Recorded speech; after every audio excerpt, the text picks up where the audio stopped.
In the summer of 1917, a crew of workers gathered on a quiet stretch of Long Island in a town called Shoreham. They were not there to build anything. They were there to destroy. Above them stood a tower unlike anything else on earth. Nearly 200 feet of steel and timber, crowned by a giant dome that looked like something ripped out of a dream nobody had dared to have yet. And on that day, they wrapped its base in explosives. A short time later, the ground shook, and the strangest structure ever raised on American soil came crashing down into the sand. The official story was simple. It was wartime. The tower was a security risk. Nothing more to see here, folks. But the man who built it believed it could have powered the entire planet, for free. And the man who paid for it, one of the richest human beings who has ever lived, had walked away years earlier and quietly let it rot. So the question that still haunts that empty field more than a century later, I have to pause here for a second. Because what I just described, that is one case from a much larger pattern. There are 35 documented cases in a document I put together. Different cities, different decades, different types of evidence. Every single one follows the same sequence: discovered, documented, acquired, disappeared. I could not fit all of it into a video. It's in the pinned comment below. Find it before we continue. Is not really how the tower fell. It is why a machine that promised free energy for everyone was allowed to die in the dirt. This is the story of Nikola Tesla, John Pierpont Morgan, and the tower they called Wardenclyffe. And by the time you reach the end of it, you might start to wonder if the world you were handed is the only one that was ever on the table. To understand what was lost in that field, you have to understand the man who dreamed it up.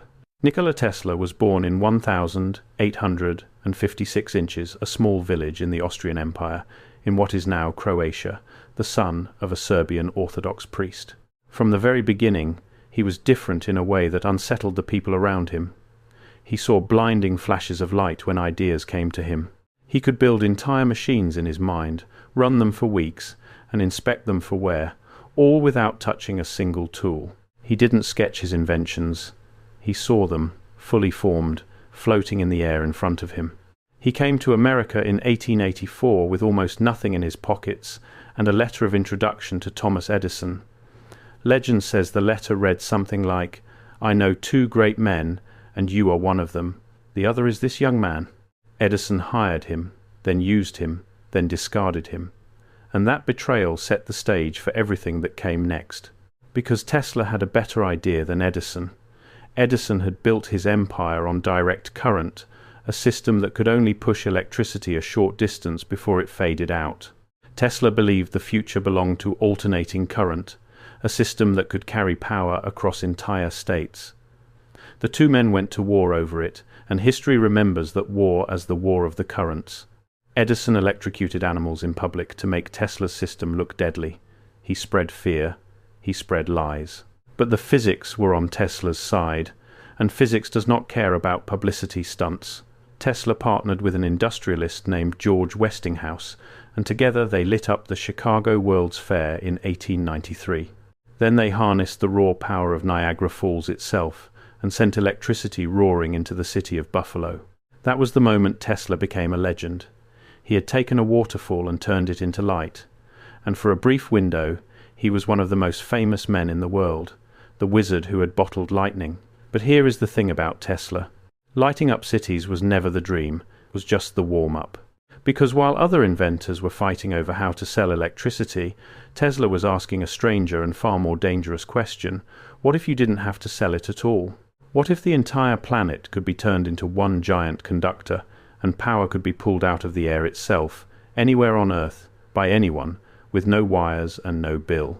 That idea is where the trouble started, because that idea is the one that made powerful men very, very nervous. By the turn of the century, Tesla had convinced himself that the Earth was not just a rock floating in space. He believed it was a living electrical system, humming with energy, and that if you knew how to speak its language, you could make the whole globe vibrate like a struck bell. Send a signal into the ground in New York, and it would ripple through the planet and rise back up in Paris, in Tokyo, in the middle of the ocean. No cables, no relay stations, just the Earth itself as the machine. He tested pieces of this theory in a laboratory in Colorado Springs in 1899, And what happened there sounds like something out of a myth. He built enormous coils and pushed millions of volts into the sky. He made artificial lightning bolts more than 100 feet long. The cracks of thunder could be heard 15 miles away. Sparks jumped from the ground and bit at the ankles of anyone who walked nearby. Horses in nearby fields reportedly panicked as electricity crawled through the metal of their shoes. And at one point, Tesla claimed, he lit lamps that were planted in the ground more than 20 miles from his lab, with no wires connecting them to anything. Whether that last part is fully true is still argued about to this day. But Tesla walked out of Colorado absolutely convinced of one thing. He could transmit power through the earth. Now he just needed the money to build a machine big enough to do it for real. And this is the part that most people skip right past, so slow down here for a second. Tesla was not imagining a slightly better power plant. He was imagining the end of the power plant entirely. In the world, he described, a farmer in the middle of nowhere could drive a metal rod into the soil, attach a simple receiver, and light his home with the same energy flowing under the feet of a millionaire in the city. No power lines marching across the countryside, no coal being shoveled into furnaces, no company standing between a human being and the energy of the planet they were born on. It was, in the most literal sense, a plan to hand power to everyone. And plans to hand power to everyone have a way of terrifying the people who currently keep it locked up. And that is where our second character walks onto the stage. To build the impossible, Tesla needed a man who could bankroll the impossible. There was really only one name that fit, J.P. Morgan. By 1900, John Pierpont Morgan was not simply rich, he was a force of nature. He was the man who bailed out the United States government itself during the financial panic of 1893, handing gold to the Treasury when the country was on the edge of collapse. He built U.S. Steel into the first billion-dollar corporation in history. When banks failed, Morgan decided who lived and who died. In an era before the Federal Reserve existed, one man in a Manhattan office often was the Federal Reserve. To understand Morgan is to understand that he did not really see the world as a place of inventions and ideas. He saw it as a system of flows. Money flowed, steel flowed, coal, oil, grain, and electricity flowed. And Morgan's entire genius, the thing that made him a titan, was his instinct for standing at the exact spot where a flow narrowed to a single point and quietly building a toll booth there. He did not need to own everything. He only needed to own the choke points, the narrow places everything was forced to pass through. Energy, in Morgan's world, was the ultimate flow, and the ultimate flow demanded the ultimate toll booth.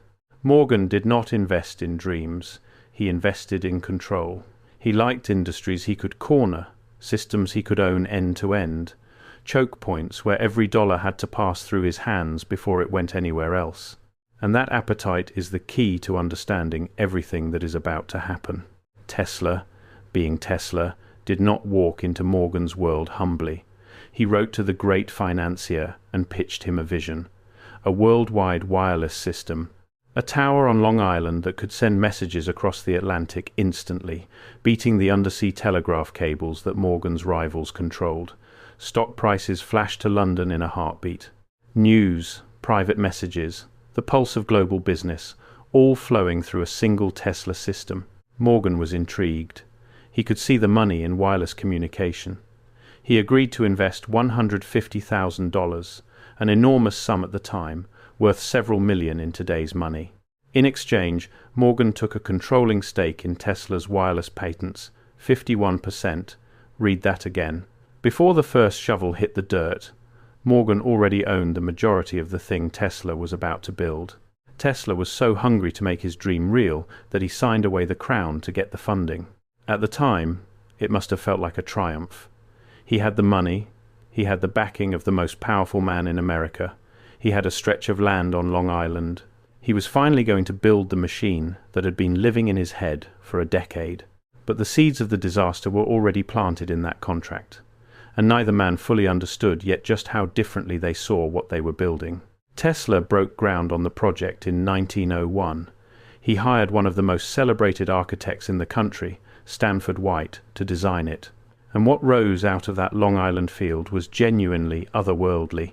A tower of timber and steel climbing more than 180 feet into the sky, topped by a massive 55-ton dome, a swollen mushroom cap of a thing that seemed to hover over the trees. Beneath the surface, it was even stranger. Tesla sank an iron root system deep into the ground, shafts driven far down into the earth, because, as he put it, the machine needed to grip the planet. It needed to grab hold of the earth. He named the site Wardenclyffe, after the man who sold him the land, and to the workers hauling brick and bending steel, it was just a very odd construction job, but to Tesla it was an altar.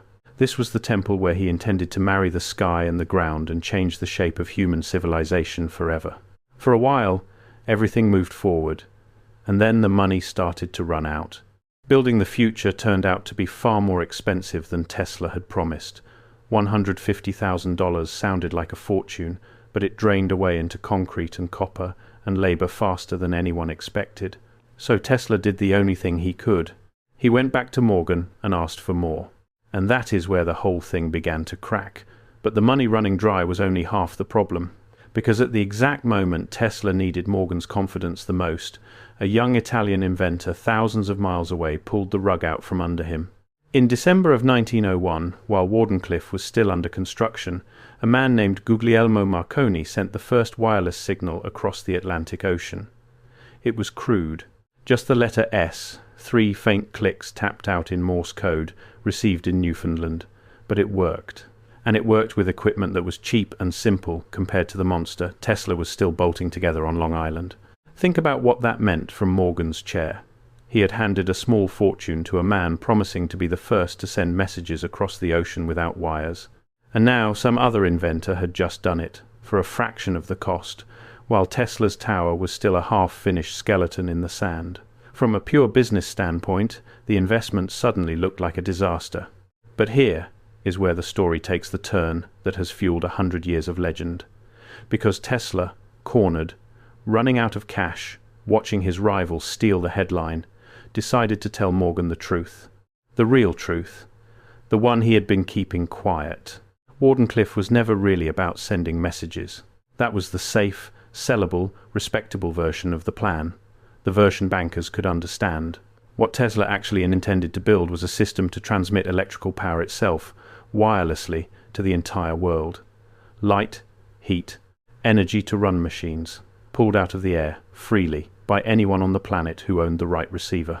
And so Tesla started writing to Morgan, trying to save the project by revealing how much bigger it truly was.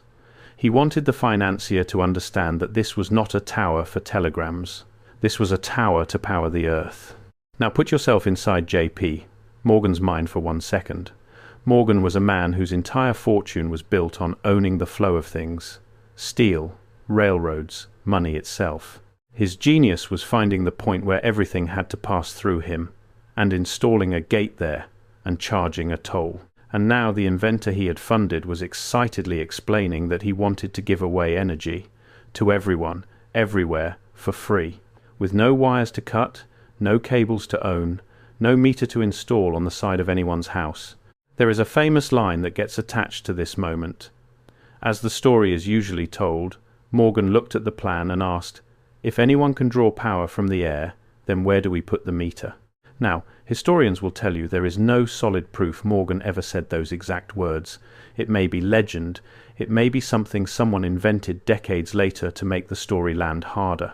But whether he said it out loud or not, the logic behind it is impossible to ignore, because a technology that cannot be metered cannot be owned, and a technology that cannot be owned cannot be controlled. And control was the only religion J.P. Morgan ever truly worshipped. Morgan's answer came back cold and final. He would not put in another dollar. And worse, before I go further, that document in the pinned comment. If you have not found it yet, go there now, because everything I cover in these videos is one piece of a pattern that only becomes visible when you see all 35 cases together. The document shows you the full pattern. What I can show you here is the surface. What is down there is everything underneath it. Pinned comment, now, then come back. Because he controlled the majority stake and his name was attached to the project, other wealthy investors took his refusal as a signal. If Morgan was out, they were out. The doors slammed shut all over Wall Street. Tesla found himself frozen out of the very financial world he had been trying to serve. So the question that people have argued about ever since is a simple and uncomfortable one. Did Morgan, or did he pull it because Tesla had just described a machine that threatened to make the entire business of selling energy obsolete? Was it cold financial sense, or was it something closer to self-preservation for an entire way of making money? We may never know for certain what was in Morgan's heart, but we know exactly what happened to Tesla next, and it is not pretty. The years after Morgan's refusal were a slow-motion collapse, and watching it unfold is genuinely painful. Tesla did not give up right away. That was not in his nature. He kept writing letters, dozens of them, pleading, explaining, reworking the numbers, trying to find some angle that would reopen the tap. He begged Morgan to reconsider. He wrote to Morgan's son after the old man died. He tried other backers. He tried everything. But the world had already moved on. Marconi was becoming the face of wireless communication. Eventually, Marconi would even win a Nobel Prize using technology built on top of patents Tesla had filed years earlier, a wound that would take decades to even partially heal. And out on Long Island, the great tower stood silent, unfinished, and increasingly abandoned, a cathedral with no congregation. By around 1905, Tesla suffered what many describe as a complete breakdown. The strain of it broke something inside him. The man who had lit up Niagara, who had made artificial lightning dance in the Colorado sky, was now watching his greatest work turn into a monument to his own defeat. He had to lay off his staff. The equipment sat gathering dust, the property taxes piled up, the bills went unpaid. And here is the cruel, almost unbelievable detail that seals the tragedy. To keep himself afloat during those desperate years, Tesla had been living at one of the finest hotels in New York, the Waldorf Astoria, and he had run up an enormous unpaid tab. So in the end, the inventor who dreamed of giving the world free energy was forced to sign over the deed to Wardenclyffe itself, the temple, the tower, all of it, to the owner of a hotel, to settle a bill. The machine that was supposed to power the planet became collateral for room service. That transfer happened around 1915. The tower now belonged to the hotel's proprietor, not to Tesla. It was no longer a dream. It was an asset on someone else's ledger. A liability, even. Something that cost money to keep standing and produced nothing but memories and rust. And that is the state the tower was in when the world went to war, and the men with the dynamite finally came. By 1917, the United States had entered the First World War, and the country was gripped by a fever of paranoia about spies and saboteurs. Anything unusual was suspect. And there, on the Long Island coast, stood one of the most unusual structures in the entire nation. A gigantic, mysterious tower, pointed at the sky, built by a foreign-born inventor, sitting near the Atlantic, where German submarines were known to prowl. The official reasoning went like this. The tower could be used by enemy spies, perhaps as a landmark for German U-boats, perhaps as a secret transmitter. It was a security risk, the government suggested, and it needed to come down. And so, in that atmosphere of wartime fear, the decision was made to demolish Wardenclyffe. But sit with the other explanation for a moment, because it is far less romantic and, in some ways, far more damning. The tower's owner, the hotel proprietor who now held the deed, simply wanted his money. The structure was worth more as scrap metal than as a standing ruin. Selling off the steel and salvage could recover some of the debt Tesla had never repaid. In that version of events, there was no grand conspiracy at all. Just a bankrupt genius, an unpaid bill, and a businessman deciding that a pile of scrap was worth more than a monument to somebody else's impossible dream. Both stories may even be true at once. The war provided the excuse, the debt provided the motive, and the tower, caught between the two, never had a chance. So they packed explosives around its base. And on a day in 1917, the strangest tower ever built in America was blown apart and dragged down into the sand it had risen from. It did not go easily, by some accounts. The structure had been engineered by a genius to grip the earth, and it resisted. But eventually the steel gave way, and the dome that was meant to broadcast energy to the whole world came down in a cloud of dust and splinters. There is something almost symbolic about how much effort it took to destroy it. The men who build the future often build it to last, and Tesla had built Wardenclyffe to endure for centuries. The demolition, by some accounts, did not go cleanly. Charges were set, the frame twisted and groaned, and the crews had to go back in again to finish the job. It was almost as if the tower itself understood what it was meant to be and did not want to die for a hotel bill and a wartime rumour. But steel has no memory and no will. In the end, it fell like everything else falls, and the salvage men moved in to cart away the pieces and weigh them out for scrap by the pound. Tesla was not there to watch. He was in the city, broke and increasingly alone, his greatest work reduced to salvage before his very eyes. And with that, the physical dream of Wardenclyffe was over. But the questions it raised were only beginning to grow. Because a tower can be knocked down in an afternoon, an idea is much harder to kill. Nikola Tesla lived another 26 years after the tower fell, and they were, by almost any measure, lonely years. He moved from hotel to hotel, often unable to pay, kept on by managers who admired him or pitied him. He grew obsessed with the pigeons he fed in the parks of New York, speaking about one white pigeon in particular with the tenderness most men reserve for a person. He gave strange interviews. He talked about death rays and beam weapons that could end all wars. He announced discoveries he never fully demonstrated. The world that had once called him a wizard now often described him as an eccentric, a has-been, a brilliant mind that had wandered off the edge of reason. He died alone in a room in the Hotel New Yorker in January of 1943, with almost no money to his name, having given the modern world the alternating current system that still powers nearly every building you have ever stood in. And then something happened that poured gasoline on the legend. Within hours of his death, agents of the United States government reportedly moved in and took possession of his papers. Trunks of notes, blueprints, and research were seized and examined, allegedly out of concern that his ideas about energy and weapons could fall into the wrong hands during the war. Some of that material was later returned. Some, according to the people who tell this story, was never seen again. Now think about how that lands on top of everything that came before. A man who claimed he could give the world free energy. A tower funded by the richest banker alive, and then abandoned the moment the word free entered the conversation. A structure blown up during a war. And finally, a government swooping in to lock away his secret papers the instant his heart stopped. You do not have to believe in any grand conspiracy at all to understand why this story refuses to die. The pieces fit together too neatly to ignore. And that is exactly where the legend takes on a life of its own. Because for a growing number of people, Wardenclyffe is not just the sad tale of a genius who ran out of money. It is treated as a piece of evidence of a world that could have been, and maybe, some believe, a world that once was. There is a whole community of people now who look at the strange architecture of the past, the ornate buildings, the World's Fairs that were built and then torn down, the towers and domes that seem too advanced for their era, and they ask a heretical question. What if the story we were told about human progress is not the whole story? What if there was an age of free or nearly free energy, and it was deliberately erased, buried, and paved over so that a handful of powerful families could sell us back what used to belong to everyone? Wardenclyffe, to them, is the smoking gun.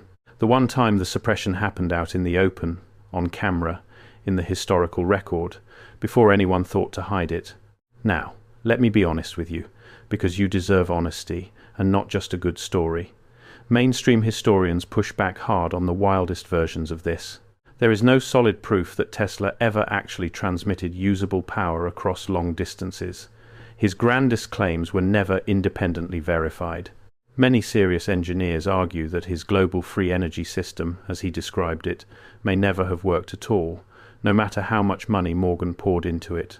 The physics of pulling limitless free power out of the Earth remain, to this day, unproven. The tower may have been doomed by reality, not by a banker. But here is why the legend still has teeth, even after you strip away the exaggerations. Because even the boring, sober, fully documented version of this story is disturbing. Even if Tesla was wrong about free energy, the documented facts remain. A wealthy investor did control the majority of the patents. He did withdraw his funding. Other money did dry up in his shadow. The project that threatened to upend the business of selling power did die in the sand. And whether or not the tower could have worked, The pattern it revealed is real, and it repeats throughout history. When a technology threatens the people who profit from the old way of doing things, that technology tends to have a very hard time surviving. That is the uncomfortable truth sitting at the center of Wardenclyffe, and it does not require a single conspiracy to be true. It only requires you to understand how power protects itself. Look at the pattern honestly, and it shows up again and again across the last 100 years.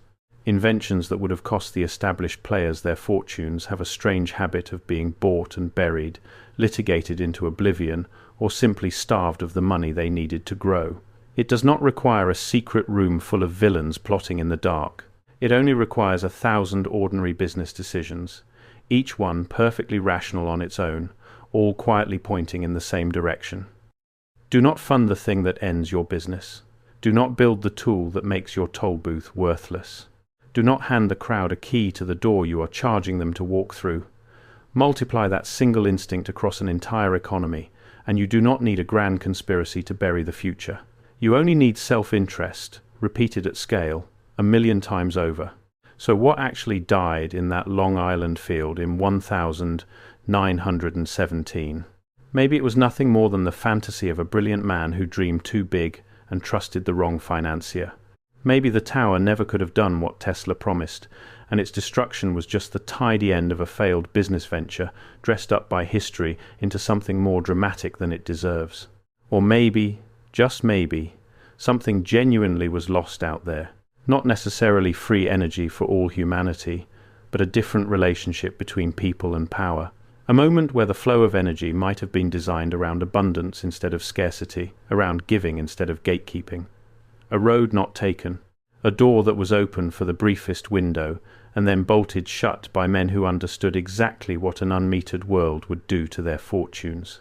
We will probably never know for sure, and that uncertainty is precisely why, more than 100 years later, people still make the drive out to Shoreham to stand in that quiet field where the tower once stood. There is a museum there now, at the old laboratory building that Stanford White designed, kept alive by people who refused to let Tesla be forgotten. But the tower itself is gone. All that remains is the concrete foundation, sunk deep into the earth, the iron roots that once gripped the planet, still down there in the dark, holding on to nothing. Stand in that field, and it is hard not to feel the weight of it, because whatever the truth is, the shape of the story is undeniable. One man imagined a world with the power turned on for everyone. No wires, no bills, no gates. And one man, sitting in an office in Manhattan, looked at that world and quietly decided it was not good for business. And the tower that stood between those two visions was wrapped in dynamite and brought down into the sand, and the century that followed was built on wires and meters and monthly bills, exactly as the banker would have wanted it. The wizard died feeding pigeons in a rented hotel room, owing money to almost everyone he had ever known. The banker died one of the wealthiest men in human history, his name carved into the very foundations of the modern financial world. And the field on Long Island went quiet, holding its secret, waiting for anyone willing to stand in the grass and ask the only question that really matters. Not how the tower fell, but what we would be living in today if it had been allowed to stand. That is the mystery of Wardenclyffe, and it is not a mystery about a tower at all. It is a mystery about who gets to decide what the future looks like, and what happens to the dreamers who try to hand that decision to everyone. Tesla saw a world humming with free energy, floating in the air in front of him, fully formed, the way he saw all his machines. The rest of us are still living in the one the banker chose instead. And every time you pay your electric bill, a very small part of that 100-year-old decision is still quietly being made over and over again in your name, every day, forever.